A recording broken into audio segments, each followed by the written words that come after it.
Alright, right off the bat, the Chillers are picking up a ton of green cubes into their robot. Mechanical players are having some technical difficulties. Let's see if they can get those figured out. Mechanical Thunder has lots of greens into their collection system. Let's see if they can get all of those greens into the goal. As we come down to 35 seconds for now switch drivers. The Chillers lifting up a lift, getting tons of green cubes into that goal. That is a lot of green cubes. We get down to the last 20 seconds of the match. The teams are going to try to score some last cubes and get those goal bonuses. The Chillers going over to the goal, trying to pick up some more cubes along the way with 10 seconds left remaining. Mechanical Thunder lifts up. The Chillers lift up. Can they score these cubes in time?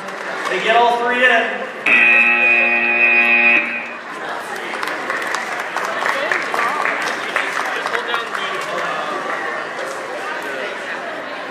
Oh, of course, that goes to the lowest.